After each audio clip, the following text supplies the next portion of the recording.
We are stepping into a season of celebration, and we want to make sure that you are prepared as both a host and a guest. So I have brought the queen of etiquette back to the studio, Deborah Shor of Deborah Shor School of Etiquette, to talk to us about some of her pro tips. So thank you so much for being back on the show with us. It is so great to be back, and thank you for having me again, Jenna. So I want to kick it off with your first tip that you shared with us, which was just to pitch in and be helpful. Of course. When you get invited to some place like a 4th of July party, whether it's someone's home or perhaps it's at a beach or you're celebrating wherever, the thing is to make sure that you're helpful and that you pick up spills or anything that may happen during the affair. Make sure that your children are being watched at the same time. That's always an important thing. Make sure the kids are kept safe.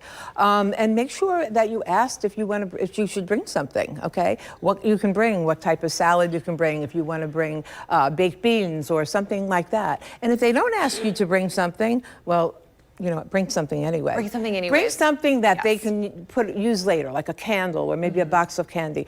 They may not want to put out your baked beans or whatever. It may not go along with what they're planning to serve that day. So be thoughtful, but bring a hostess gift. Yes, I always say bring a hostess gift, and it's always something that, again, you don't have to do, but it really makes you stand out as a guest, and you'll make sure you get invited back. Absolutely. Now, I'm going to actually move to this one because you said that this was so important, and it's RSVPing, and I feel like we've kind of lost that a little bit these days. We have. A lot of people, at least when I teach the children in different schools, they don't even know what RSVP means.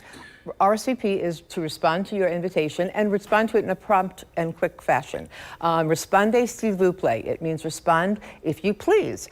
So many times people don't respond to the party and then they show up, or you buy all this food and you don't either have too much food or not enough food. So it's really impolite not to respond to your party. As soon as you get the invitation, what happens is people push the invitation aside and then they forget. They forget about to respond and let them know that they're coming or not. Yeah. So you should do that quickly. Exactly. Be a gracious guest. So I wanted to wrap up with one more tip, because I know sometimes when we're at parties, we're having a good time as an adults, but you said this is really important, is just to be mindful of your kiddos. Absolutely.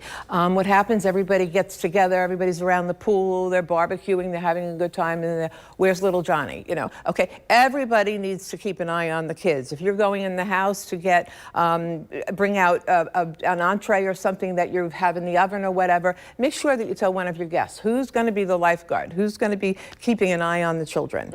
That is so important. And the same thing I want to talk about is safety with fireworks. You know, we have our wine, we have a little beer, we get a little happy, and you know, Dad thinks, oh, I can go and I'm going to relight that firework that didn't go off. You know, and you don't want any dangerous things happening. So you want to be mindful of the fireworks, and as well as pools. Fireworks and pools are two of the big problems on the 4th of July. We don't want any sad news. No, exactly. We want to be just talking about everyone's Snapdrax photos that are super fun and full of joy. So Deborah, thank you so much for joining us back on the show. We're going to be seeing her a lot more as she keeps us in style and in check the rest of this year.